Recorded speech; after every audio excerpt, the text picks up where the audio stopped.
haven't had a chance to look through my inner office mail since the last. I pushed it through. I know. I know, I used to do it.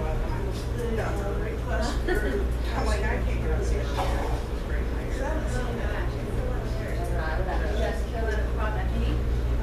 Yeah, I would ask her if she has it. She may have it all.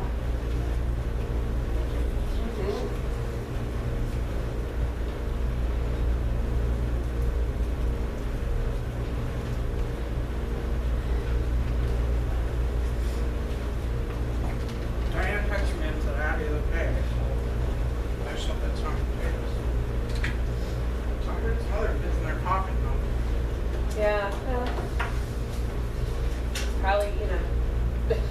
It's just that time Start of it. It's just, yeah. So I was like, well, the Whoppers, there's some that were coughing in there, but she's not even in there, so.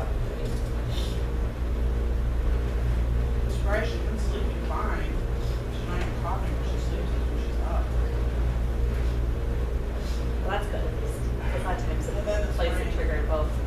I gave her his earcut, and Haley goes, you know, I really wish I had a cough. And I was like, what? She goes, Haley said that? Yes.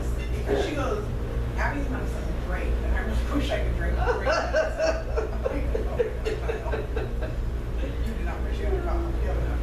Yeah, exactly. That would just so hurt her.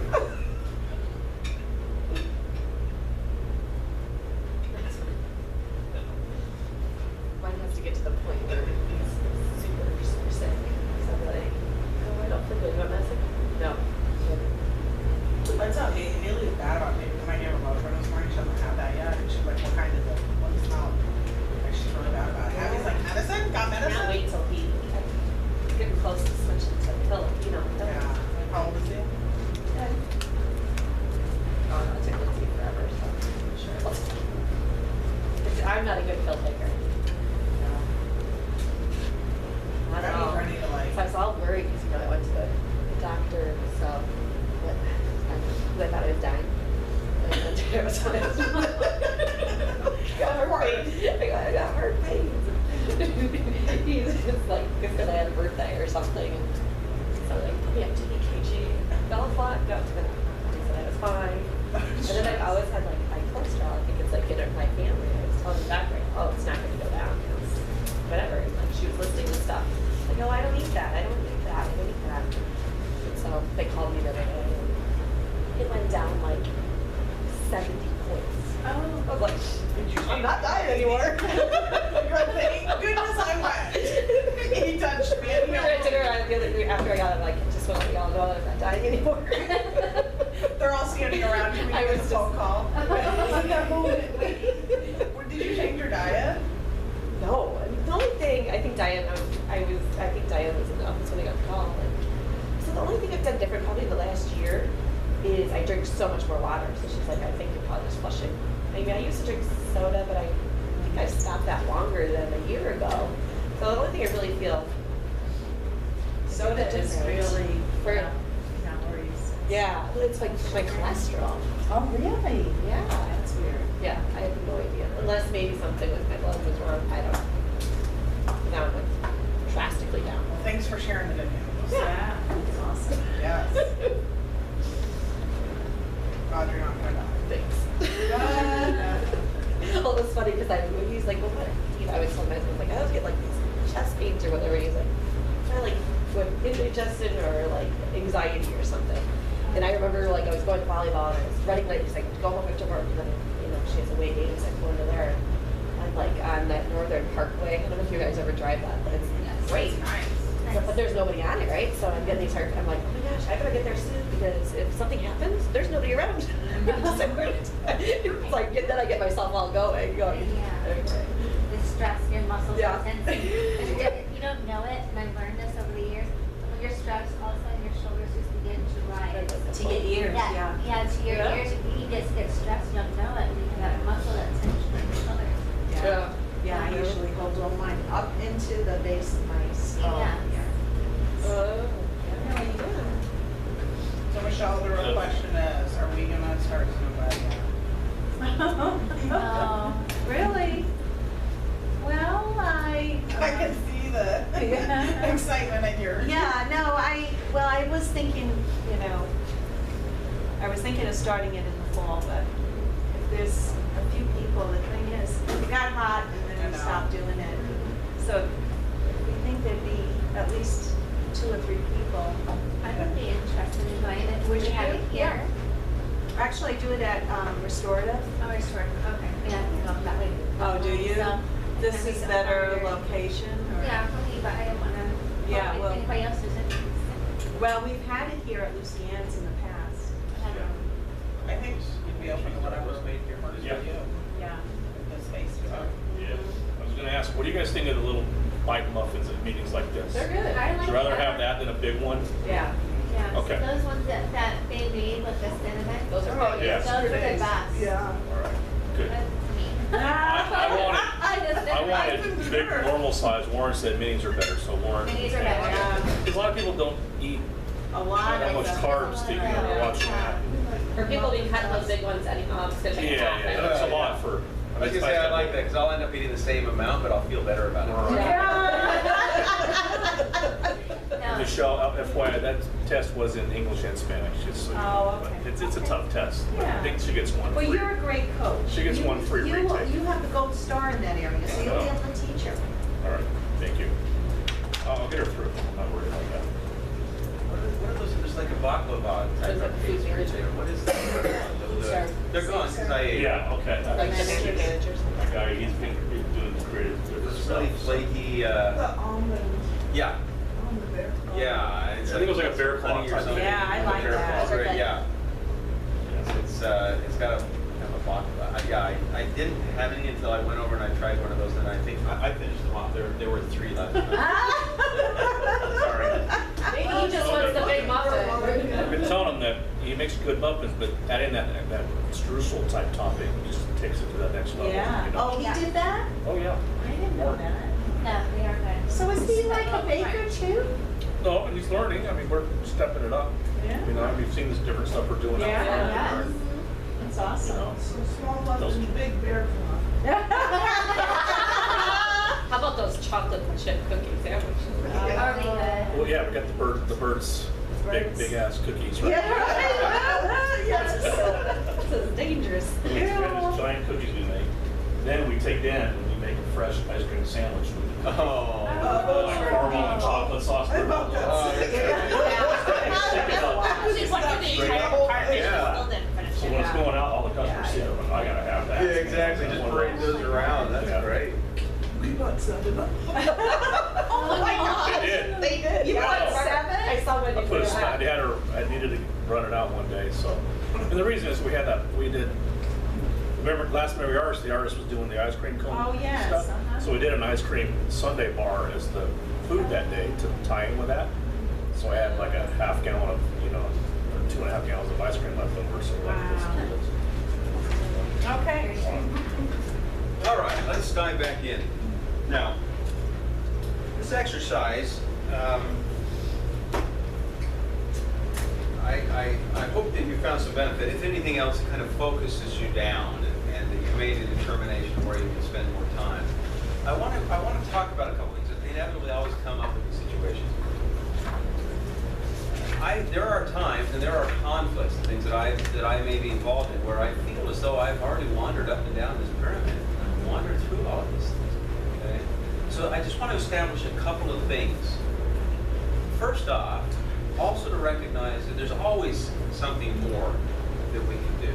There's always more reflection that we can do. And also time is also a great, sometimes we need to be able to reflect on these things, and when we really truly have an outward mindset, we're really truly thinking of that individual, that invites us to begin to think of new things that perhaps we haven't thought of before. And so that's not the kind of thing that can suddenly materialize over the course of a 5 to 10 minute exercise. So there's always more that can be done.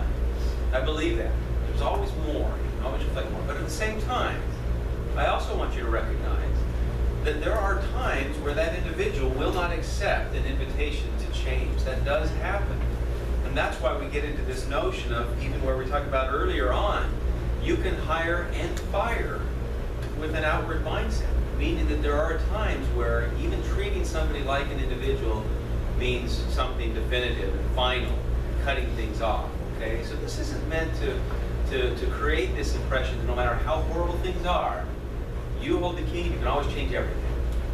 Okay, now there's always incremental process. This is the other element to keep in mind.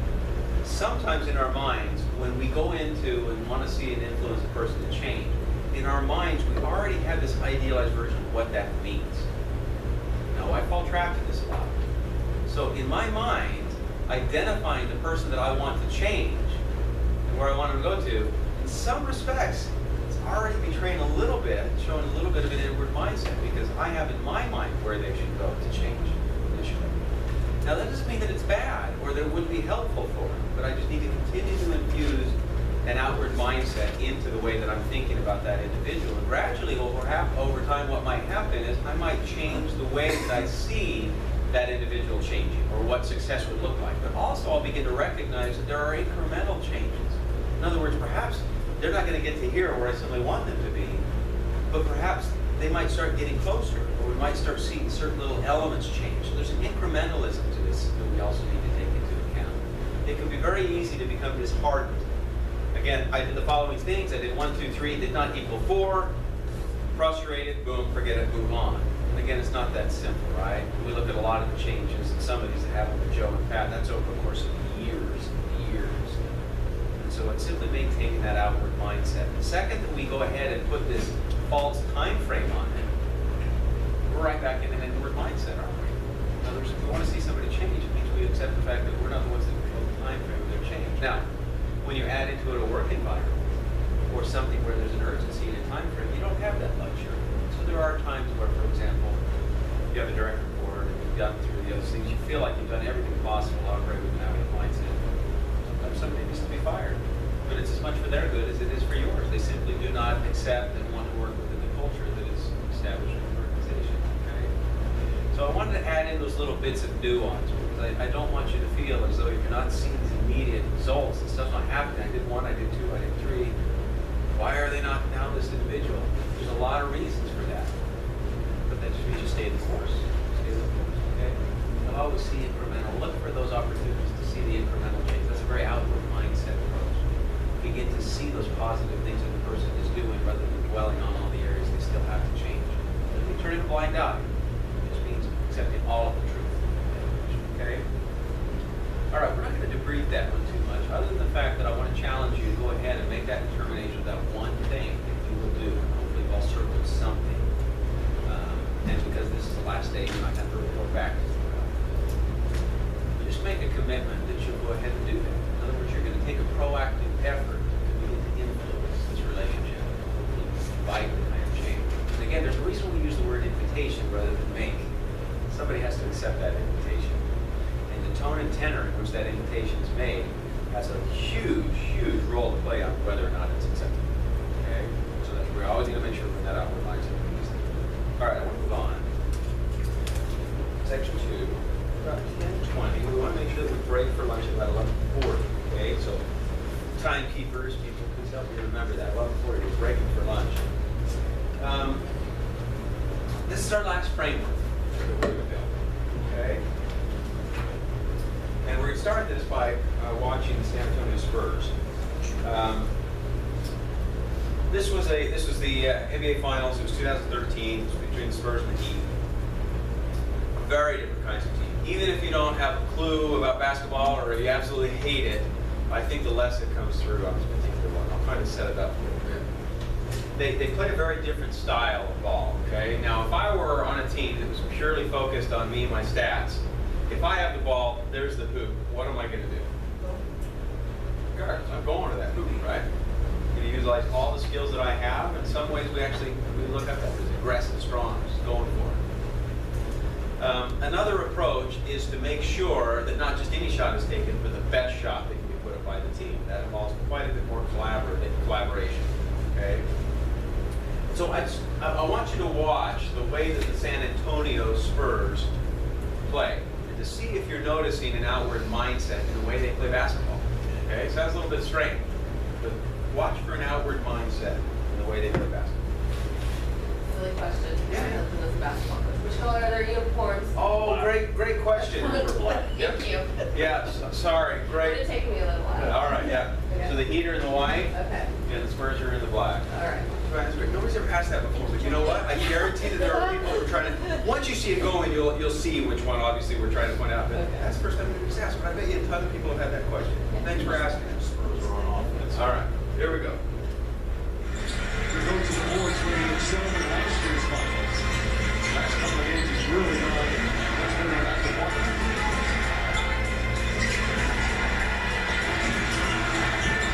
Miller out the block. Wade has it stripped by Dion. And sends it. Here comes Mills. Matty Mills in the last possession, beautiful bounce back. Just slitter on the triple penetration.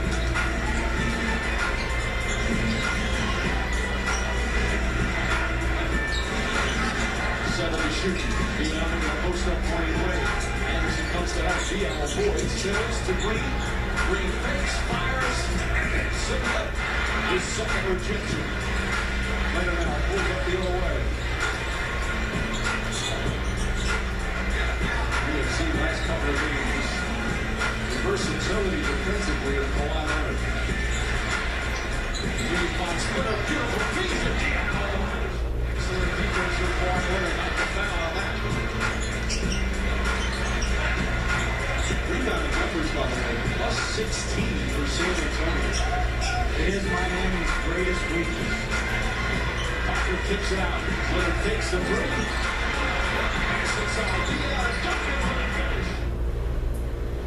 All right. Now, if I were to ask you, what are symptoms or what are some of the elements there that would show an outward mindset? What do you see? I didn't see less than 3 passes. There were at least 7 passes. Yeah. Which led to that shot. Yeah. Did you notice the scoreboard too? At the same Yeah. time? Now here's the thing. While there are all-stars on that San Antonio team, most of the guys that are all-stars are at the end of their career. These are old guys in basketball. The all-stars, the power players, are all on the Heat. So you got better players individually on the Heat, and they're getting destroyed. Okay? And of course, Spurs go on to kind of fun. All right. Do you think that they're giving up a shot in order to get the best shot, right? All of them bring it. It's a cognizant. They're aware of what's going on around them. Did you notice that? Did you ever see instances there where it looked like somebody could have easily taken a shot, Yeah. but instead they did what? Passed it. Passed it, because they saw somebody that could get a better shot. In other words, their focus wasn't so much on my stats as it was on the scoreboard, right? It's a completely different mindset. Now, this doesn't mean that everybody on the Heat, those are the heathen, greedy ones that are only inward mindset. Relatives in Spurs, they are. In Spurs, it's a very different mindset. Now, it's interesting to know. I'm going to talk to you a little bit about this Peace Players International, this organization. The general manager for the San Antonio Spurs sits on the board of an organization called Peace Players International. Now, Peace Players International is an Arbinger client. And what they do is they go into these conflict-ridden areas, like the Middle East, and they use basketball as the way